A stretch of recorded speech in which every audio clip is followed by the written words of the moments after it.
At other stories making headlines. Now, the strained relation between sacked Public Service CS Justin Muturi and his boss, President William Ruto, has been a long time coming.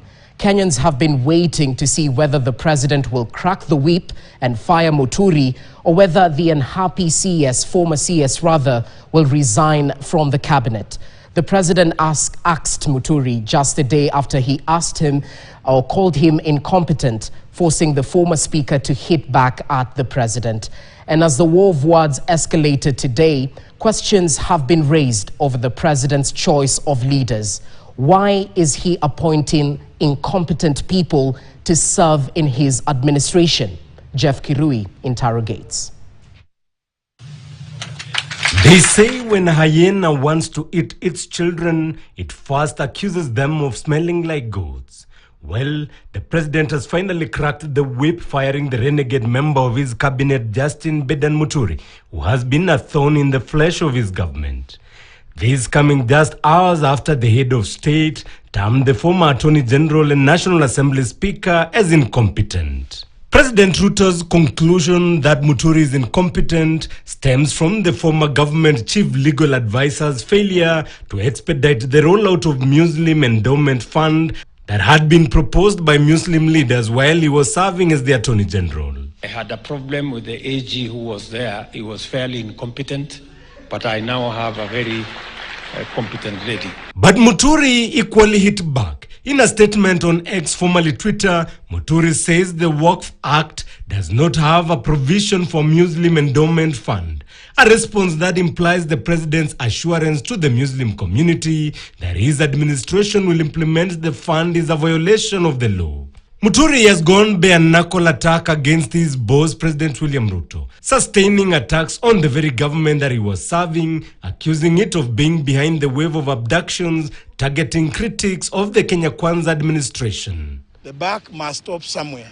In this case, the president is the president of the Republic of Kenya, head of government, and commander-in-chief of all defense forces. The outburst between the president and Muturi now exposes the credibility of Ruto's appointees. Ruto appointed Muturi after a pre-coalition agreement between Democratic Party and the ruling UDA. But 2 years later, after seemingly bitter fallout, he considers him incompetent. So the question is, when did President William Ruto establish that his co-principal in the Kenya Kwanza coalition, Justin Muturi, is incompetent? And assuming the president is correct in his assessment of the competence levels of the former Speaker of the National Assembly, why did he retain the incompetence in his cabinet by transferring him to the public service docket? And did the head of state realize that Muturi is incompetent after he hit out at the government over abductions of government critics?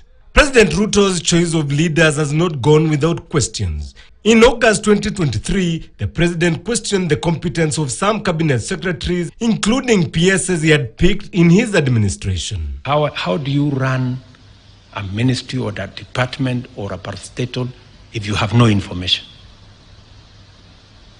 That is the highest level of incompetence.